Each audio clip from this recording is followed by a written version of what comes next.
So today I thought I'd do another potato harvest. I'm going to cook a curry tonight, so potato would be handy to have in there. Those other little ones that we had were really good, so let's see how we go. This is a bit of an odd pot, but I had it spare, so I threw them in. Let's see what we get. G'day folks, Andy here from McDowall Manor.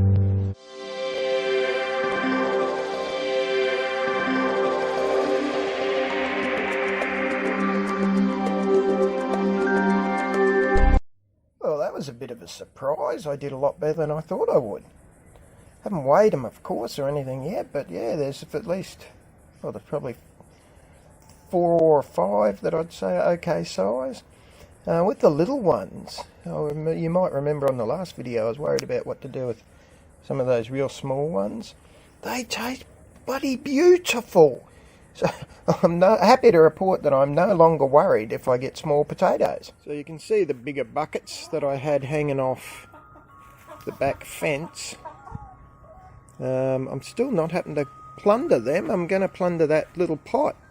And between the last harvest and well, hopefully some in the pot, will be right for tonight. Just chipped it out, but what dawned on me was the number of worms and beneficial life here in this, even in the pots. It's really wonderful. It's taken me quite a few years to build that up, using my own home compost and stuff. But nowadays it's really starting to pay dividends. So I didn't do quite so well from that one. Certainly won't be writing home to me, tell me mum about that harvest, will I? But when you add those two pots together, that's pretty good.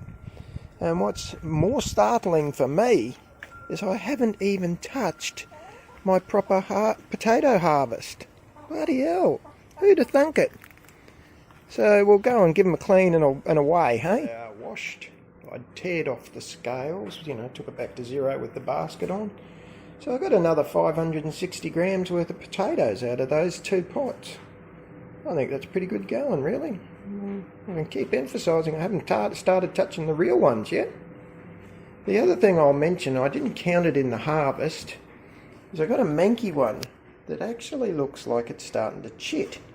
So I'm going to go and plant that one back in the ground, and you never know your luck in the big city, eh? So we finished the last of those 1.2 kilos of potatoes that I've got so far last night.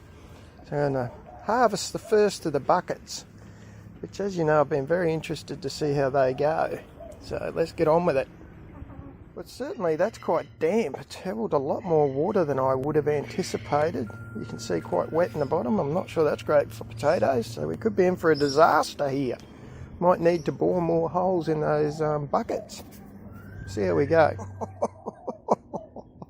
Pardon my laughter, but there were no rotted potatoes, so that's the good news. I found the remains of the original seed potato, but no rotting ones, so that's great. I got probably the biggest one I've had and a little one, but that's it out of the whole bucket. Bloody hell. Well, I suppose I'll weigh them and add it to the total. I'm going to do another bucket while I'm at it, for obvious reasons. Okay, that's the second bucket in. Let's see how we go on this one. Absolutely woeful. 2 tiny taters. So I'm about to start the third bucket. Right, so that's the second, third and fourth buckets arranged together. As you can see, not much of a crop. When I add them all together, probably enough for us to eat for a night, so that's something, I guess. The other thing is they taste bloody wonderful. They really are so much better than a shop potato. Let's take them in and weigh them, shall we? Around about 460 grams all up out of the whole 4 buckets, which is a bit pitiful considering I got so much out of the pots. Okay, so why do I think I did so badly on the buckets when I did pretty good on just the dirty old pots? I think it's drainage. That dirt's come out really quite wet. Didn't rot potatoes, but I suspect it didn't help them grow. So I'm going to bung a few more holes into each bucket, and hopefully that'll solve the problem. Alright folks, see ya.